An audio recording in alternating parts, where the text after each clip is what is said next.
President Pitzer, Mr. Vice President, Governor, Congressman Thomas, Senator Wiley and Congressman Miller, Mr. Webb, Mr. Bell, scientists, distinguished guests, ladies and gentlemen.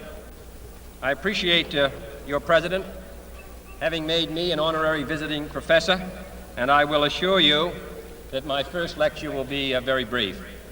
I am delighted to be here, and I'm particularly delighted to be here on this occasion.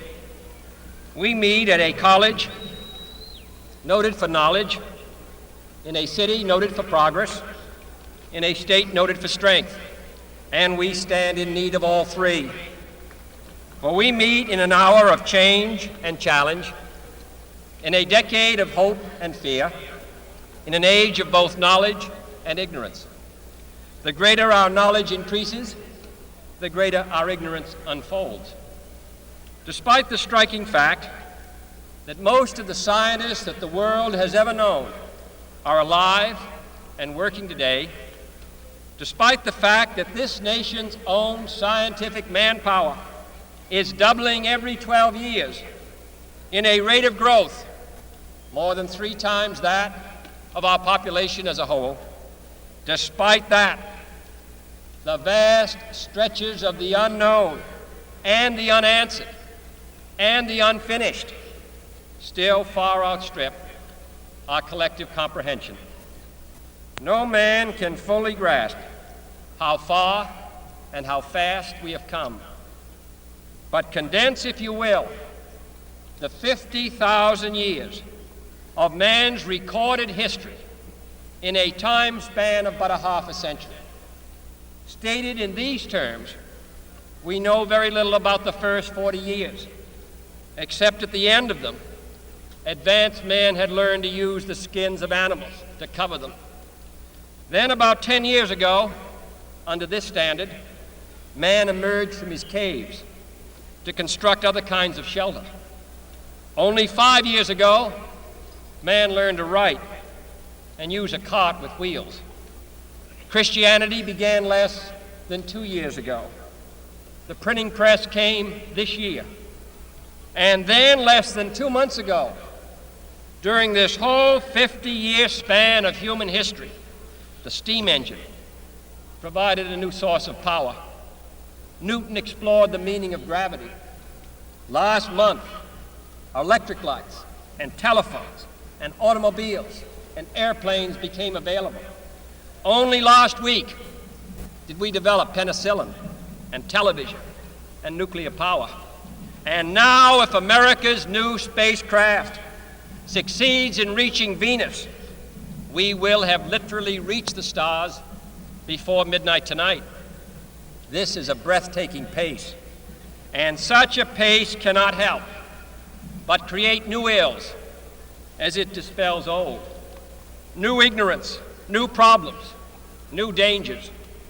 Surely the opening vistas of space promise high costs and hardships, as well as high reward.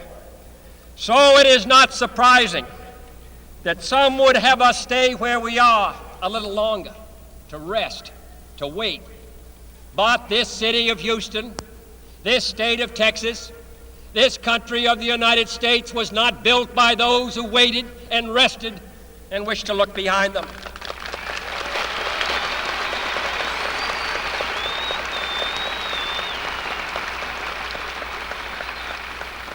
This country was conquered by those who move forward, and so will space.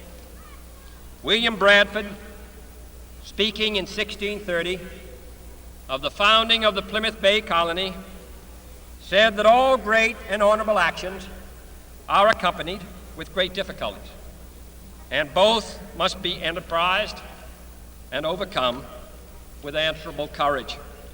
If this capsule history of our progress teaches us anything, it is that man in his quest for knowledge and progress is determined and cannot be deterred. The exploration of space will go ahead, whether we join in it or not. And it is one of the great adventures of all time. And no nation which expects to be the leader of other nations can expect to stay behind in this race for space.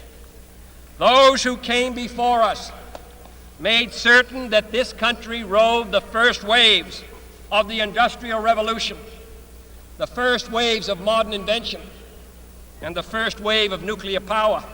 And this generation does not intend to founder in the backwash of the coming age of space. We mean to be a part of it. We mean to lead it.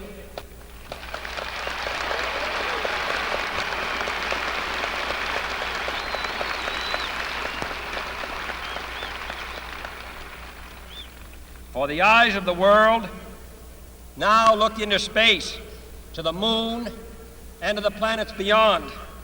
And we have vowed that we shall not see it governed by a hostile flag of conquest, but by a banner of freedom and peace. We have vowed that we shall not see space filled with weapons of mass destruction, but with instruments of knowledge and understanding.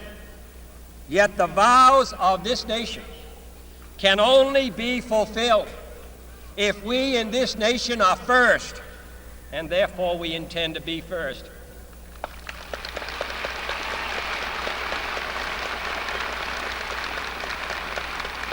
In short, our leadership in science and industry, our hopes for peace and security, our obligations to ourselves as well as others, all require us to make this effort, to solve these mysteries, to solve them for the good of all men, and to become the world's leading spacefaring nation. We set sail on this new sea because there is new knowledge to be gained and new rights to be won, and they must be won and used for the progress of all people.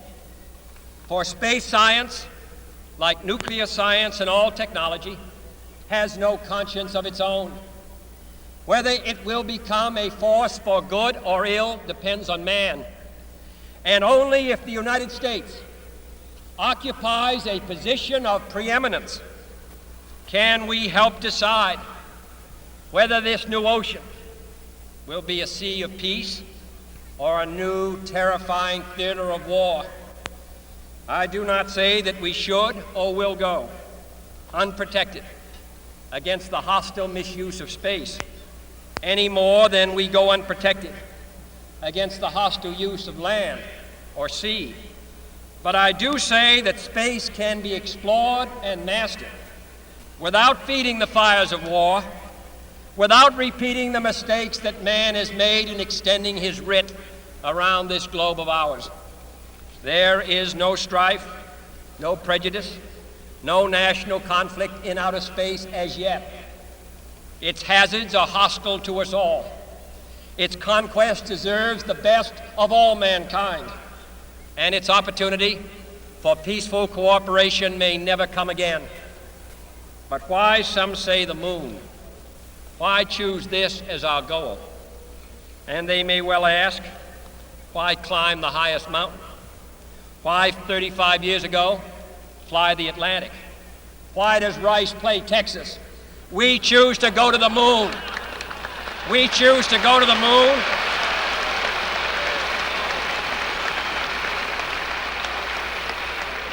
We choose to go to the moon in this decade and do the other things, not because they are easy, but because they are hard. Because that goal will serve to organize and measure the best of our energies and skills. Because that challenge is one that we're willing to accept, one we are unwilling to postpone, and one we intend to win, and the others too.